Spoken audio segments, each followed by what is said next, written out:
Ação Bíblica, uma obra missionária com mais de 100 anos e igrejas comprometidas com a Palavra de Deus. Muito bem, queridos, vamos dar continuidade à nossa série. Estamos estudando o livro de Êxodo, o segundo livro da Bíblia. Podemos dizer a continuação do livro de Gênesis, né? Então, Êxodo da escravidão para a libertação. Então, esse é o tema da nossa série.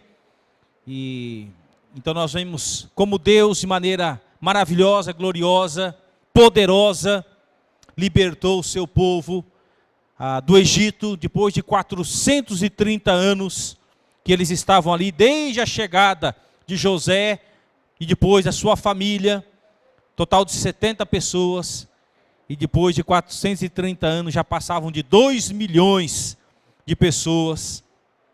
E como Deus escolhe Moisés, prepara Moisés, e quando Moisés estava com 80 anos de idade, Deus o desafia a voltar para o Egito e libertar o seu povo. E nós já vimos aí os primeiros capítulos do livro de Êxodo. E eu tenho falado muito sobre essa questão da libertação do povo, e também fazendo um paralelo a como Jesus Cristo também, a sua vinda, a sua morte e ressurreição, traz libertação para aqueles que são escravos do pecado. E todos nós, sem Cristo, somos escravos do pecado, escravos do maligno. E a palavra de Deus nos diz, em João 8,36, Jesus dizendo: se pois o Filho, não é a igreja, não é o pastor, não é o Papa, não é um culto de libertação, nada disso. Se pois o Filho, que é Jesus, vos libertar, verdadeiramente sereis livres. É Cristo que liberta as nossas vidas da escravidão do pecado. Jesus também disse: e conhecereis a verdade é Jesus, a verdade é a sua palavra, e conhecereis a verdade, e a verdade vos libertará. Temos tanta mentira sendo ensinado no nosso mundo através das religiões. Até no meio dito evangélico também temos tantas mentiras sendo ensinadas. A má interpretação das Escrituras. Jesus certa vez diz: vocês erram por não conhecerem as Escrituras. E muitas vezes podemos estar cometendo o pecado por não conhecer as Escrituras, não meditar na palavra de Deus. E Jesus fala: e conhecereis a verdade, e a verdade vos libertará. O apóstolo Pedro, também ele disse sobre liberdade: vivam como pessoas livres, mas não usem da liberdade como desculpa para fazer o mal. Vivam como servos de Deus, né? Então, Pedro está dizendo: não confunda liberdade em Cristo com libertinagem. Ou seja, continuar vivendo na prática do pecado, continuar mentindo, continuar roubando, continuar traindo, continuar adulterando, continuar vendo pornografia, continuar fazendo coisas erradas. Uma pessoa que continua nessa prática, ela não entendeu a liberdade em Cristo. Porque a liberdade em Cristo nos transforma a viver uma vida que agrada ao Deus que é santo, santo, santo. Então não confunda liberdade com libertinagem. E Pedro está dizendo isso. O apóstolo Paulo em Gálatas, ele fala: porque vocês, irmãos, foram chamados à liberdade. Não usem a liberdade para dar ocasião à carne. Pelo contrário, sejam servos uns dos outros pelo amor. Assim como Jesus, ele não veio para ser servido, mas ele veio para servir e dar a sua vida. E o exemplo máximo nós temos no exemplo da ceia. Jesus dando a sua vida por nós, tá? Então, nós devemos servir uns aos outros pelo amor, né? Então, nós somos chamados a viver uma vida de liberdade em Cristo Jesus. Nós já olhamos para os 5 primeiros capítulos da Bíblia, do livro de Êxodo. No capítulo 1 nós vimos os israelitas são oprimidos no Egito. E Deus soberanamente começa a preparar Moisés para libertar o seu povo. Então nós vimos isso no capítulo de número 1. No capítulo de número 2, nós vimos o nascimento de Moisés e seus primeiros 40 anos de vida. Né? Como foi o nascimento dele, como Deus soberanamente cuidou dele, como ele foi parar no palácio, ele cresceu no palácio, aprendeu tudo o que tinha que aprender a nível de cultura, de conhecimento no Egito, tá? E depois ele tem que sair fugido porque ele mata um homem, ele mata um egípcio. E ele vai viver no deserto. E o capítulo 3 vai falar do chamado de Moisés para libertar o povo de Israel da escravidão do Egito. Nos primeiros 40 anos nós vemos quando Moisés mata um homem, mostra o desequilíbrio total desse homem. Ele não estava preparado para ser um líder, para ser libertador. E durante os próximos 40 anos ele vai trabalhar cuidando de ovelha. E Deus vai transformando a sua vida, ao ponto que a Bíblia fala que Moisés se tornou o homem mais manso da terra. Alguém que outrora era desequilibrado, Deus o transforma. Sabe aquela frase que diz, ditado popular que diz no mundo aí? Pau que nasce torto, morre torto. Espero que você não acredite nisso. Porque Jesus transforma. Jesus transforma uma vida. E assim nós vemos no exemplo de Moisés, um homem desequilibrado ao ponto de matar outro, Deus o transforma e faz dele o homem mais manso da terra. Jesus transforma. Nós vimos em Êxodo 4, as objeções de Moisés e a resposta ao chamado de Deus. Ah, Senhor, eu não sei falar. Ah, Senhor, eu não sou a pessoa certa para ir. Ah, Senhor, ah, Senhor. E será que nós somos diferentes ao chamado de Deus? A missão que Deus tem nas nossas vidas para cumprirmos aqui na terra? Todos nós, como membros do corpo de Cristo, nós temos dons e talentos para serem usados no corpo. Mas muitas vezes nós podemos usar tantas desculpas. Ah, não, Senhor. Ah, é por isso. Ah, Senhor, a minha agenda está lotada. Ah, Senhor, eu estou cansado. Ah, Senhor, eu não consigo trabalhar com aquele irmão, com aquela irmã, enfim. Quantas desculpas nós podemos arrumar para não servir a Deus? Nós vimos no culto passado, capítulo 5. Deus envia Moisés até o Egito para se encontrar com Faraó.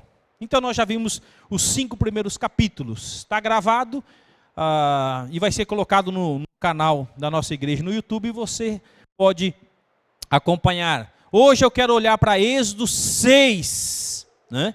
Êxodo capítulo de número 6. Deus mais uma vez reafirmando a sua aliança de libertar o seu povo. E essa aliança que Deus tinha feito, não era uma aliança que Deus tinha feito com Moisés apenas.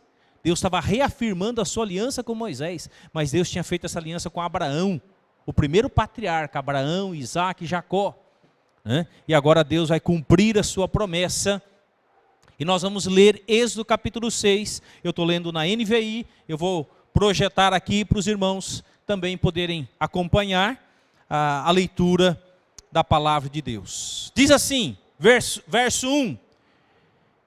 Então o Senhor disse a Moisés: agora você verá o que farei ao faraó. Lembra que na primeira vez que Moisés, no capítulo 5, chega diante de Faraó, ele fala da ordem divina, deixa meu povo ir, caminho de 3 dias para adorar a Deus no deserto. E qual foi a resposta de Faraó? Quem é o seu Deus? Eu não conheço o seu Deus. Por que eu vou permitir que o povo saia? A mão de obra aqui no Egito, eu vou permitir que eles saiam. De modo nenhum, eu não conheço o seu Deus. Sabe por quê? No Egito havia muitos deuses que eles adoravam. Então, eles acreditavam por isso que no Egito era um povo politeísta. O que é politeísta? Muitos deuses. Nós adoramos a um único Deus, Criador dos céus e da terra, Senhor absoluto sobre todas as coisas. Nós não somos politeístas, nós cremos em um único verdadeiro Deus. E Faraó não permitiu. Agora Deus está dizendo aqui, ó, agora você verá o que farei a Faraó. Por minha mão poderosa, ele os deixará ir. Por minha mão poderosa, ele os expulsará do seu país. Disse Deus ainda a Moisés. Preste atenção, eu coloquei em negrito. Preste atenção, quantas vezes vai aparecer essa frase? Eu sou o Senhor. Aparecia a Abraão, a Isaque e a Jacó, como o Deus Todo-Poderoso.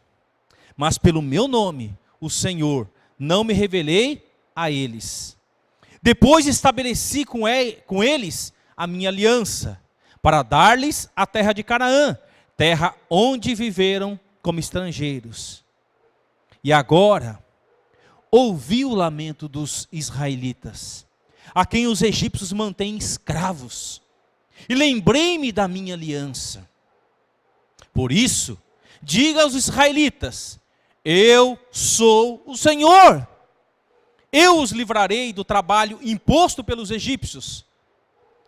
Eu os libertarei da escravidão e os resgatarei com braço forte e com poderosos atos de justiça.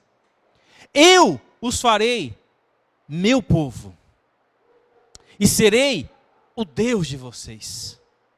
Então vocês saberão que eu sou o Senhor, o Deus de vocês, que os livra do trabalho imposto pelos egípcios.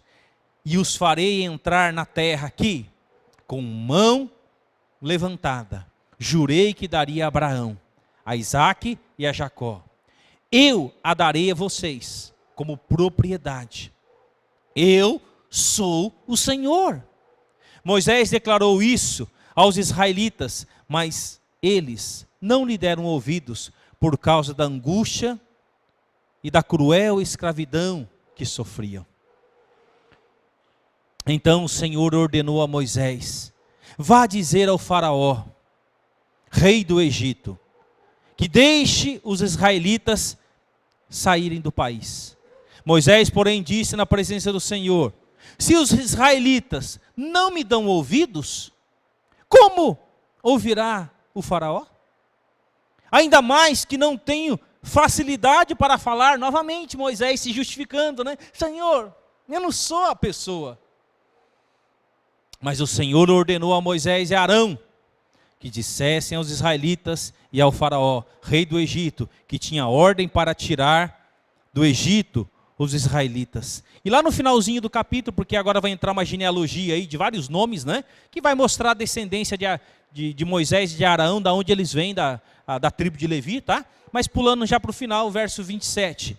Foram eles, Moisés e Arão, que falaram ao Faraó, rei do Egito, a fim de tirar os israelitas do Egito. Ora, quando o Senhor falou com Moisés no Egito, disse-lhe, eu sou o Senhor. Diga ao Faraó, rei do Egito, tudo o que eu lhe disser. Moisés, porém, perguntou ao Senhor, como o Faraó me dará ouvidos, se não tenho facilidade para falar? Duas vezes no mesmo capítulo, ele tentando ainda se justificar. Senhor, como que ele vai me dar ouvido? Eu não sei o que falar. Quantas vezes aparece no capítulo essa frase, eu sou? 5 vezes. Deus dizendo para Moisés, Moisés, eu sou o Senhor. Em hebraico, ego eimi, eu sou o que sou. Eu sou o que sou, eu sou o Deus Todo-Poderoso, eu sou o Deus Criador dos céus e da terra, e eu vou libertar o meu povo com mão poderosa. E agora, daqui para frente, nós vamos começar a ver as pragas do Egito e como Deus vai libertar o seu povo. Até a chegada da Páscoa, quando o primogênito morre. Então, meus queridos, Deus, várias vezes nesse capítulo está afirmando para Moisés, Moisés, mesmo que você ainda tenha dúvidas, mesmo que o povo ainda não acredite, eu sou o que sou, eu sou o Deus Todo-Poderoso. E o povo vai ver as manifestações de poder, Faraó vai ver as manifestações de poder, e como eu vou libertar o meu povo. Então diga aos israelitas, diga a Faraó, eu sou o que sou. Eu digo a vocês, irmãos, Deus é o eu sou. E quando nós traçamos a linha histórica, e nós chegamos no Novo Testamento, principalmente no Evangelho de João, quantas vezes Jesus declara, eu sou? Eu sou o pão da vida, eu sou o caminho, a verdade e a vida, eu sou a ressurreição, eu sou o bom pastor. 7 vezes Jesus fala, eu sou. E eu sou é suficiente para qualquer coisa. Ele é o Deus Todo-Poderoso. Quando Jesus disse, eu sou o pão da vida, Ele multiplicou o pão. Quando Jesus disse, eu sou a ressurreição e a vida, Ele ressuscitou o morto que estava 4 dias na sepultura.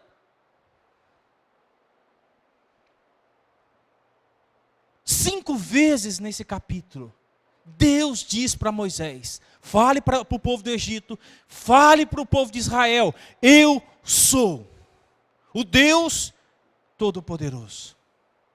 Talvez você que está aqui nessa noite ainda duvide do poder de Deus. De que Deus é poderoso para fazer infinitamente mais do que você pode pedir ou imaginar.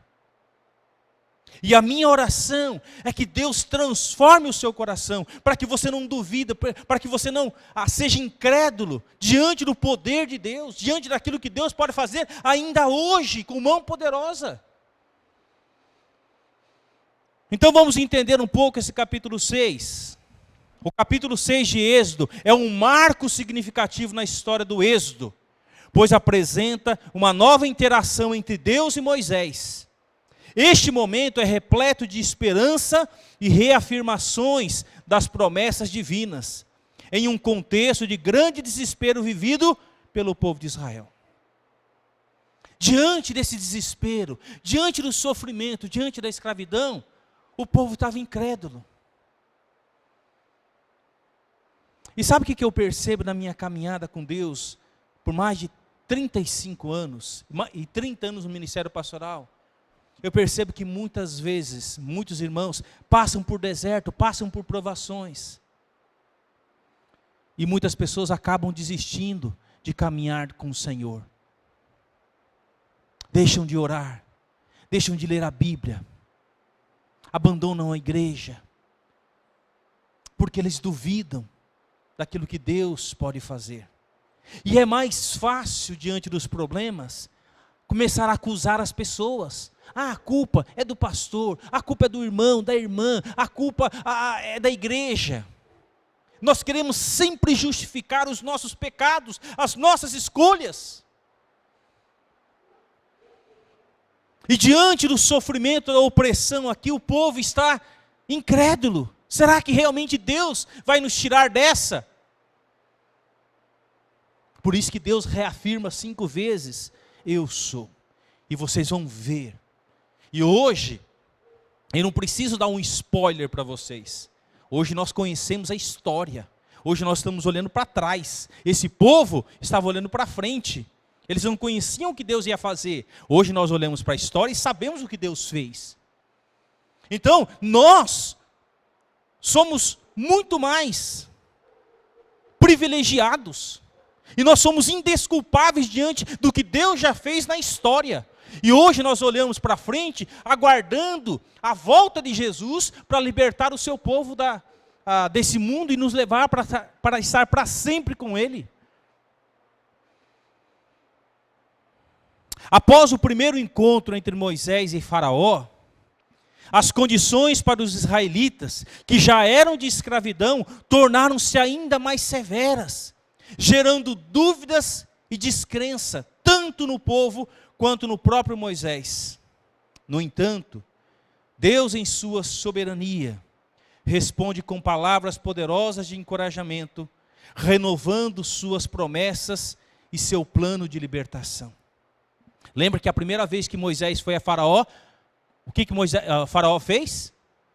Tirem a matéria-prima do povo, que era a palha, para eles construírem tijolos. Agora eles vão ter que procurar a matéria-prima e construir a mesma quantidade de tijolos todos os dias. É óbvio, o povo não ia conseguir, e como não estava conseguindo, porque não tinha matéria-prima, eles tinham que procurar a matéria-prima, e o que a Faraó disse? Oprime mais, bate, escravize, mais opressão. E aí o povo fala, aí, está vendo, Moisés? Olha o que está acontecendo. Moisés também questiona, Deus, será que realmente vai acontecer? E Deus então, em sua soberania, responde com palavras poderosas de encorajamento, renovando suas promessas. Deus vai trazer a história. Deus vai trazer para Moisés a história. O que ele fez com Abraão, com Isaac, com Jacó, como chegou até aqui. E que Deus não tinha se esquecido das suas promessas. Nós, queridos, muitas vezes fazemos promessas. E muitas vezes falhamos em nossas promessas. Deus não é homem para que minta, nem filho de homem para que se arrependa. O Evangelho de Mateus fala que vai passar o céu, vai passar a terra, mas a sua palavra não passará. Ela vai se cumprir exatamente como está determinada. Acredite você ou não, ela vai se cumprir. Israel é o relógio de Deus. Olhe para tudo que está acontecendo ao redor do mundo hoje. Os conchavos políticos. Presidente americano falando de paz, tantas coisas. Presidente da Rússia, todo esse conchavo, tudo isso, meus queridos, está sendo preparado por um momento da história em que o anticristo virá. Se já não nasceu, nós nem sabemos, mas ele vai trazer a paz mundial. Mas é uma paz momentânea, porque depois ele vai se manifestar como o anticristo.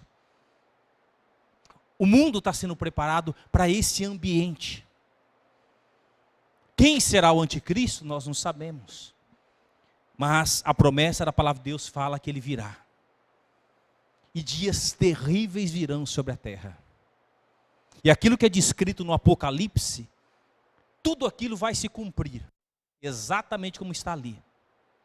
Tragédias, mortes, rios de sangue sobre a terra, proibição. Se hoje já existe proibição em muitos países com respeito ao Evangelho, muitos crentes estão morrendo, muitas igrejas estão sendo queimadas, vocês podem ter certeza que dias piores virão.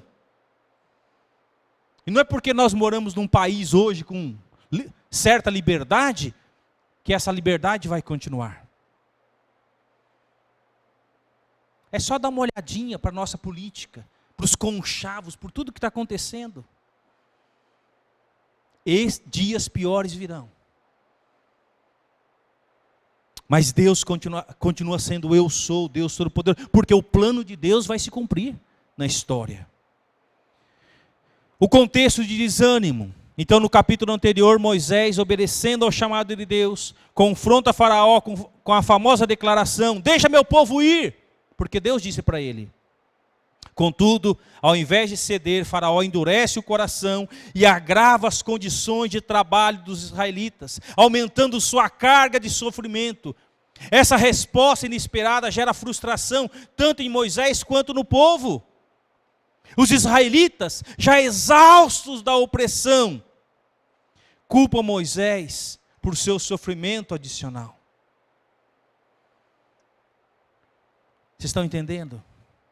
Quando nós muitas vezes estamos passando por opressão, por situações difíceis, nós queremos culpar alguém. Nós não olhamos para nós mesmos e talvez entendamos que muitas vezes o problema está dentro de nós mesmos. Nós queremos acusar alguém. E Moisés, o povo se volta contra Moisés. E Moisés, por sua vez, questiona Deus, dizendo: por que fizeste mal a este povo? Por que me enviaste?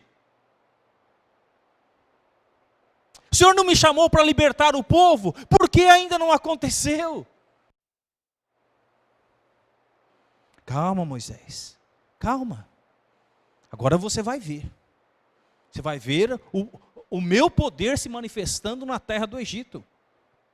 E esse momento revela a luta interna de Moisés, um líder chamado por Deus, mas que enfrenta a realidade das circunstâncias adversas.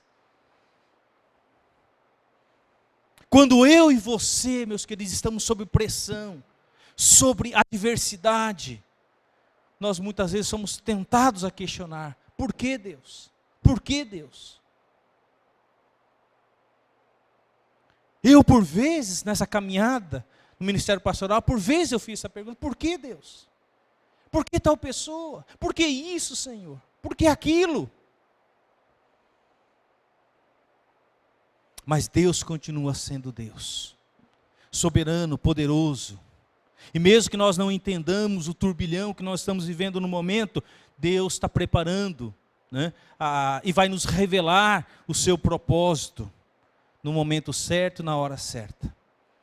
E qual a resposta de Deus para Moisés? Deus traz aqui uma promessa renovadora. Em Êxodo 6, Deus responde às dúvidas de Moisés com palavras de autoridade e consolo. Ele se apresenta novamente como o Senhor.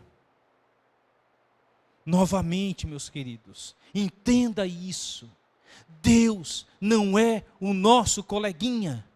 Deus não é o cara lá de cima.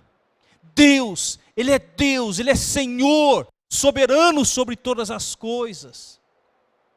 Diante dEle eu temo e tremo. Diante dEle eu não determino. Diante dEle eu não reivindico. Diante dEle eu me prostro, buscando a sua vontade para a minha vida.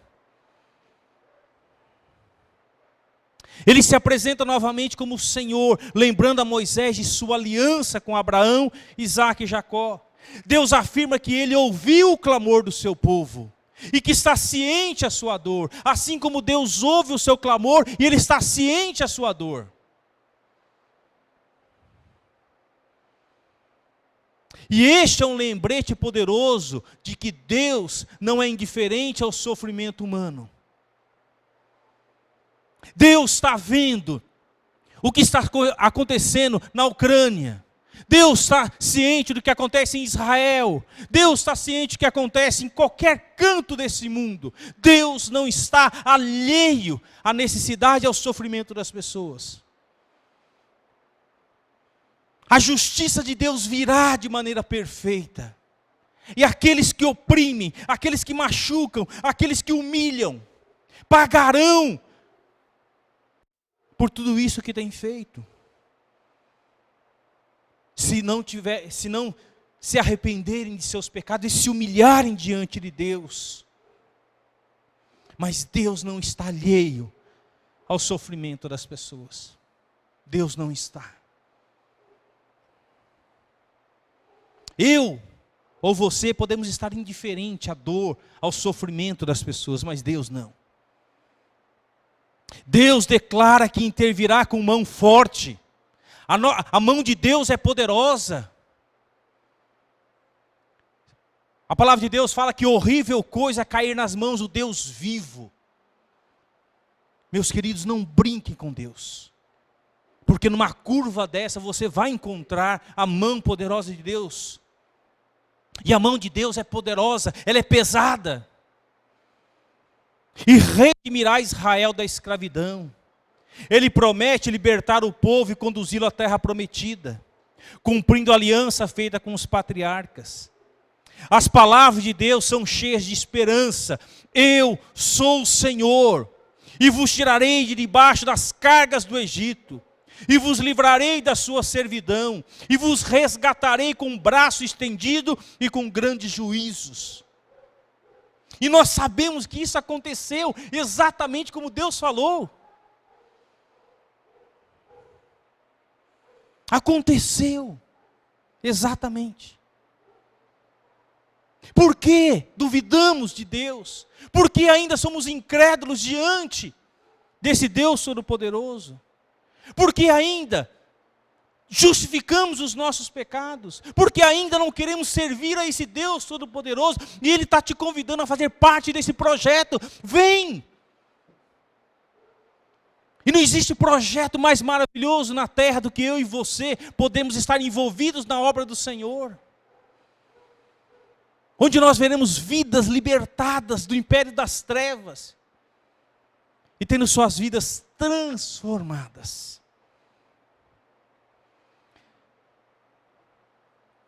É interessante, eu vejo 7 declarações de redenção aqui, nesse capítulo. E este capítulo contém 7 declarações divinas que podem ser consideradas um resumo do plano de Deus para Israel. Primeiro, Deus diz: eu vos tirarei de debaixo das cargas do Egito. Deus promete aliviar o peso da opressão. Segundo, Deus diz: eu vos livrarei da servidão. Ele garante a libertação total da escravidão. Eu pergunto para vocês, ficou um único egípcio na terra, um único judeu na terra do Egito? Não, nenhum ficou. Nenhum. Deus tirou todos, literalmente todos, crianças, adolescentes, jovens e adultos, todos foram tirados da terra do Egito. Nenhum ficou. Terceiro, eu vos resgatarei com o braço estendido. Um ato de redenção através de intervenções sobrenaturais. Cada uma das pragas, praga do piolho, praga da rã, praga das trevas, das pedras, da água em sangue, das rãs, cada uma das pragas, Deus manifestando o seu poder. Todas as pragas me chamam a atenção e nós tiramos lições. Uma das que para mim é mais emblemática é a praga quando a terra do Egito fica em total escuridão. A palavra de Deus fala que você não enxergava um palmo na frente do seu nariz. Tamanhas trevas que se fez na terra do Egito. Se você tem medo do escuro, aquela escuridão te traria pavor. Pavor. Deus mostrando o seu poder. Quarto, eu vos tomarei por meu povo. A promessa de um relacionamento especial entre Deus e Israel. Vocês serão o meu povo. E é interessante que essa promessa que é feita, lá em 1 Pedro 2,9 fala que também nós somos propriedade exclusiva de Deus. Nós somos um povo santo, nação santa, povo de propriedade exclusiva de Deus. Para quê? Para proclamar as grandezas daquele que nos tirou das trevas para a luz. A mesma promessa que Deus fez ao povo de Israel, é a mesma promessa que Deus faz para nós, gentios. Vocês serão o meu povo, vocês serão a minha propriedade, e eu vou cuidar de vocês. Eu vou cuidar de vocês. Quinto, eu serei o vosso Deus. Uma reafirmação do pacto. Eu serei o Deus de vocês. Sexto, eu vos levarei à terra. O compromisso de conduzi-los à terra prometida. Eu vou levar vocês até a terra. Sabe o que é triste pensar? Que Deus liberta esse povo. Eles saem do Egito naquela noite. E eles chegam no deserto. Sabe quantos dias levaria a caminhada do povo até a terra que Deus prometeu para eles, a terra de Canaã? 11 dias de caminhada. 11 dias. O povo ficou 40 anos andando no deserto. 40 anos andando no deserto em círculos. Sabe por quê? Por causa da incredulidade do povo. Quando eles chegaram no deserto, começaram a reclamar. Ah, vamos morrer aqui no deserto, não tem água. Moisés orava, tocava na rocha, vinha água na rocha. Ah, Deus, vamos morrer aqui no deserto porque não temos comida. Ai, que saudade do pepino, da cebola, das comidas do Egito. Deus alimentava eles, mandava os corvos trazerem comida. Teve um dia que eles queriam carne. Ah, que saudade de um churrascão. Ai, que vontade de comer carne. Deus então manda os pássaros trazerem carne. Comeram carne até não quererem ver mais carne. Credulidade. Deus mandava um orvalho todas as manhãs que caía no deserto. Um orvalho de cor branca. E Deus falou: todas as manhãs vocês vão lá e recolhem esse orvalho. Tragam para casa. E desse orvalho que cai, que é chamado o maná, vocês farão um pão sabor de mel. Queridos, esse pão era tão nutritivo que você não precisava comer mais nada. Ele tinha todos os ingredientes que um corpo precisa. E Deus sabe exatamente a quantidade que cada um de nós podemos comer. Aí o guloso vai lá e pega um pouco mais. Ah, vou pensar na merenda da tarde. Aquilo que você pegava mais apodrecia. Deus sabia exatamente o que você precisava ao longo do dia. Todos os dias. Na sexta-feira, porque o sábado, o Shabat, era o dia do descanso.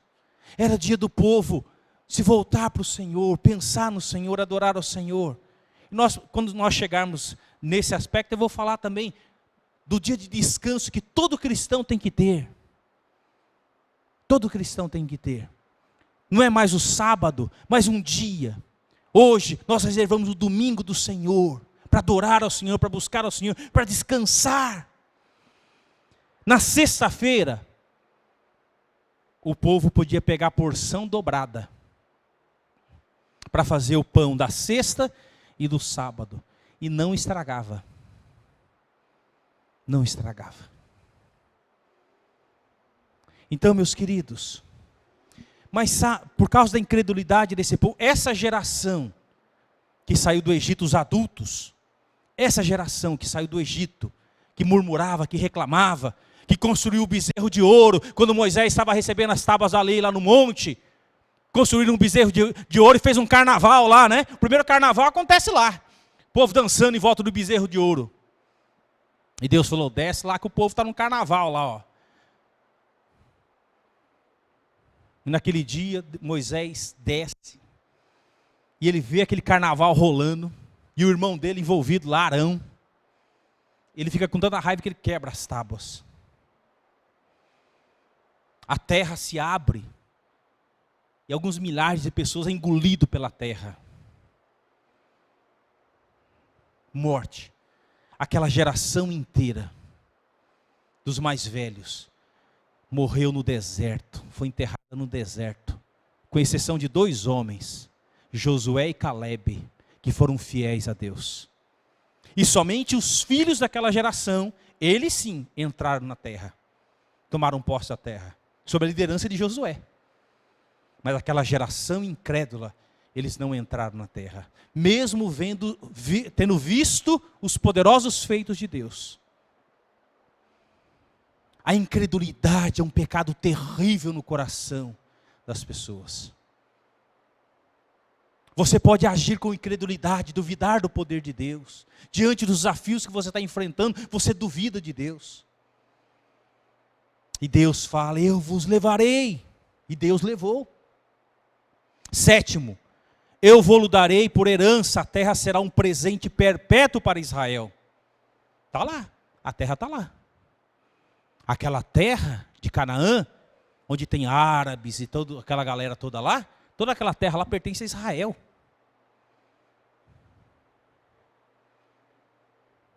Como vai ser toda... Isso aí são profecias para o futuro. Mas Israel vai tomar posse. Num determinado momento da história isso vai acontecer. E aí, hoje, a Israel vai se dobrar e vai reconhecer que Jesus já veio. Porque eles não acreditam que Jesus veio, mas Jesus já veio. Aí o joelho vai se dobrar e falar: Senhor, quando o mundo se voltar contra Israel, aí eles vão se ajoelhar e falar: Deus, tem misericórdia. Nós reconhecemos a Jesus. Isso vai acontecer lá na frente. Esse dia chegará. Mas não é a nossa pauta de hoje. Então essas declarações não são apenas palavras de consolo, mas uma garantia da ação divina. Elas também estabelecem uma base teológica profunda para a relação entre Deus e Israel, marcada por sua fidelidade e graça. Pega a história do Antigo Testamento. A fidelidade de Deus para com o seu povo. O povo pisava na bola, era incrédulo, Deus disciplinava. Porque Deus mandou o povo de Israel, o seu povo, para o cativeiro 70 anos? Por causa da incredulidade. Deixavam de adorar a Deus para adorar ídolos. Se casavam com mulheres ou com homens de outros povos que Deus falou que não era para casar. O julgo desigual. Deus falava: olha, vocês podem plantar 6 anos na terra e vocês vão ter colheita. E é tão lindo, olha que coisa linda. E Deus fala: no 7º ano a terra vai descansar. Vocês não vão plantar nada, a terra vai descansar. No 6º ano, Deus dava uma colheita dobrada, para não faltar no 7º. Mas o povo egoísta: que nada, vamos trabalhar, vamos cultivar a terra. Tá bom, vai cultivando, vai desobedecendo a Deus. E foi desobedecendo a Deus. Então, o cálculo de 49 anos que eles não obedeceram a Deus, 70 anos de cativeiro. Por cada ano que a terra não descansou. Queridos, e o povo padeceu. Por quê? Porque ele foi incrédulo, ele desobedeceu a Deus. Mesmo conhecendo as alianças, os mandamentos de Deus. O desafio da incredulidade. Apesar das palavras encorajadoras de Deus, Moisés enfrenta um grande obstáculo: a incredulidade do povo. Quando Moisés transmite a mensagem divina, os israelitas não escutam. É triste pensar que tem tantos crentes que não querem escutar. Não querem escutar a palavra de Deus. Não querem escutar a liderança que Deus estabelece. Decidem andar pelos seus próprios caminhos e fazer as suas escolhas. Assim como o povo. Eles não queriam escutar. Por causa da angústia de espírito e da dura servidão. Sabe, meus queridos, isso aqui se chama cerviz. Enquanto você não se dobra para Deus, você vai ter uma cerviz dura.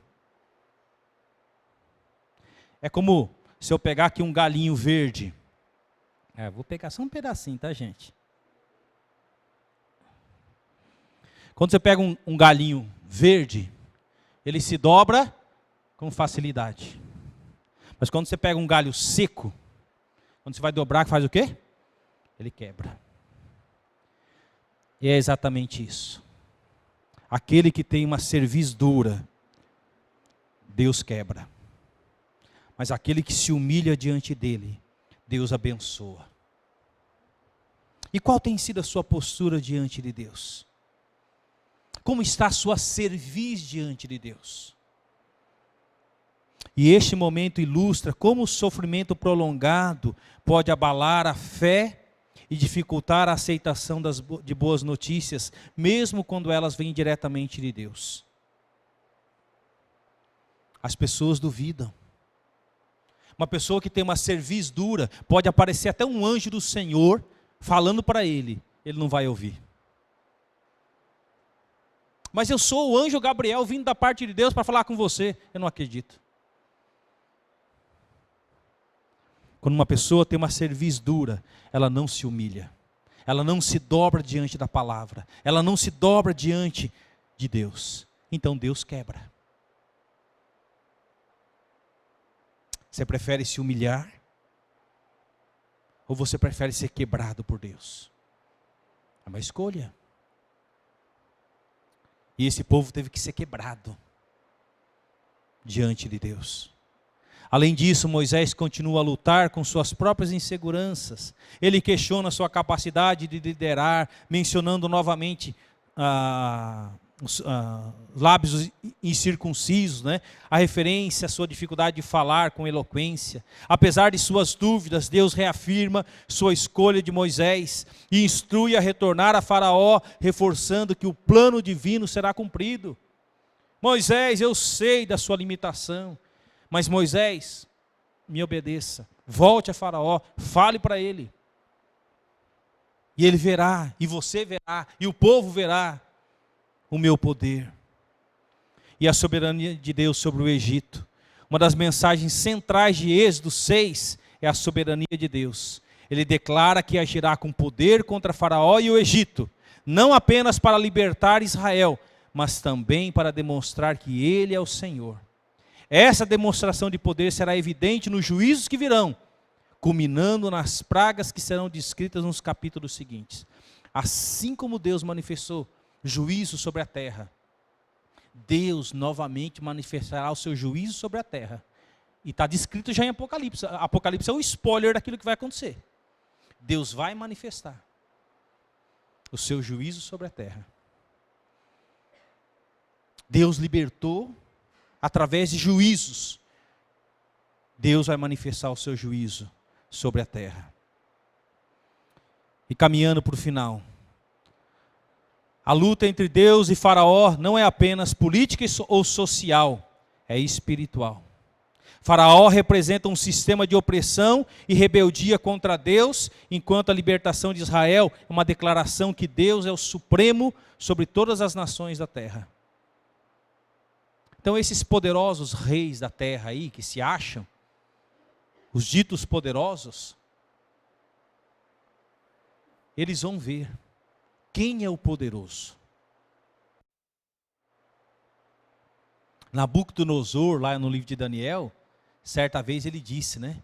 Eu sou o poderoso, eu devo ser adorado. Mandou construir uma estátua gigante. Sabe o que aconteceu com Nabucodonosor? Deus fez dele um animal. Suas unhas cresceram pelo sobre o seu corpo, e ele foi comer capim, como um bicho. Isso aconteceu com Nabucodonosor. Por quê? Porque ele desafiou a Deus, ele desafiou que ele era o poderoso da terra. E esses homens, os poderosos, estão desafiando a Deus. E Deus vai mostrar quem é o poderoso sobre todas as coisas. E aplicações para hoje. Primeiro, confiança na fidelidade de Deus. Assim como Deus ouviu o clamor de Israel, Ele ouve nossas orações e está atento ao nosso sofrimento. Sua fidelidade é constante mesmo em meio às adversidades. Não duvide. Eu não sei qual que é a sua dor, seu sofrimento. Não deixe de buscar a Deus. Não deixe de dobrar o seu joelho diante de Deus e falar: Deus, eu estou enfrentando isso, passando por isso, me ajuda, Senhor. Pode ser um problema familiar, pode ser um problema no trabalho, pode ser um problema na escola, onde quer que você esteja enfrentando. Busque a Deus. Não tente resolver do seu jeito, busque a Deus. Ele é o Deus Todo-Poderoso. Segundo, liderança em tempos difíceis. Moisés nos ensina que liderar não é fácil. Cuidar de pessoas não é fácil, seja em qualquer contexto, especialmente quando enfrentamos oposição ou dúvida. No entanto, Deus capacita aqueles que Ele chama. Deus capacita, Deus ajuda, Deus encoraja, Deus levanta. Terceiro, esperança em meio ao desespero. Mesmo quando as circunstâncias parecem impossíveis, Deus tem um plano. Queridos, Deus sempre tem um plano. Deus nunca é pego de surpresa. Nossa, olha o que aconteceu com o Luiz, não sabia. Não, isso não acontece. Deus nunca é pego de surpresa. Jamais. Jamais. Deus, Ele não dorme. Ele sabe todas as coisas. Sua promessa de redenção é um lembrete de que Ele é soberano sobre todas as coisas. Todas as coisas. Imagina se Deus simplesmente falasse assim, ó, eu vou soltar uma estrela aqui, um planetinha aqui no sistema solar, tem milhares, né? Vou soltar um para cair na Terra. O que aconteceria com a Terra? Acabaria com a Terra. Deus governa, Deus é soberano sobre todas as coisas. Nada foge ao controle do nosso Deus. Ele tem um plano. Por mais que você esteja num momento difícil, Ele tem um plano. Quando a Tânia foi despedida agora no começo do ano, ela ficou assim agora, sem trabalho, meu convênio médico vai ser cortado, eu preciso fazer uma cirurgia, o que vai acontecer? Tânia, calma, Deus tem um plano. Ele não perdeu o controle da nossa vida, não. Olha para trás, para tudo que nós já vivemos ao longo desses anos. Ele tem um plano. E o plano dele é perfeito. Então não duvide, meus queridos, do que Deus pode fazer. Então o Êxodo 6 é um capítulo de transição, mas também uma de grande profundidade espiritual. Ele nos convida a confiar em Deus, mesmo quando as circunstâncias parecem contradizer suas promessas. As palavras de Deus a Moisés ecoam através dos séculos, lembrando-nos de sua soberania, fidelidade e desejo de redimir o seu povo. Assim como Moisés, somos chamados a confiar, obedecer e a liderar, sabendo que o Deus que prometeu libertação a Israel é o mesmo Deus que nos guia hoje. Leia, a história está aí. Deus libertou o seu povo. Você acha que Ele não vai te ajudar hoje?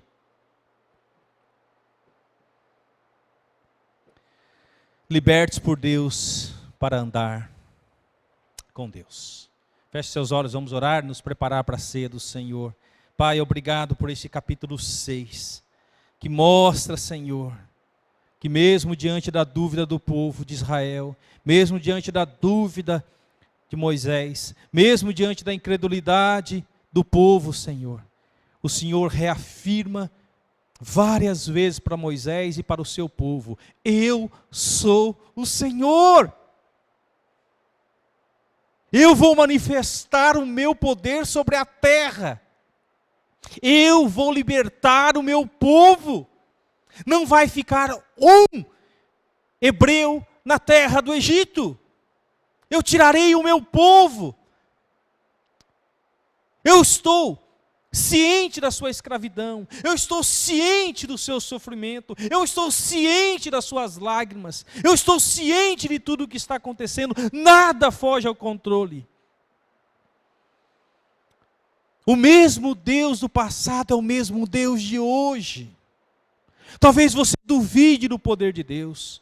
Talvez você não confie que Deus é poderoso para cuidar de todas as coisas. Talvez você diga: eu preciso eu mesmo controlar o meu dinheiro. Eu não vou dar para Deus aquilo que lhe pertence. Porque eu quero ter o controle, eu quero administrar. Mas quando nós fazemos isso, meu querido, nós estamos fazendo exatamente aquilo que Israel fez quando não fazia a terra descansar no 7º ano. Aquilo que você tira de Deus, você não está ganhando, você está perdendo. Deus espera de nós fidelidade. Deus espera de nós obediência. Deus espera de nós um compromisso. E Ele cuida, porque Ele tem um plano perfeito. Ele tem um plano perfeito. Então, antes de você tentar resolver as coisas do seu jeito, não tenha uma cerviz dura, mas tenha uma cerviz mole, que você se humilha diante de Deus, você traz para Deus aquilo que você está enfrentando ou necessitando. Busque a Ele. Mas se você continuar com a sua cerviz dura, Ele vai te quebrar.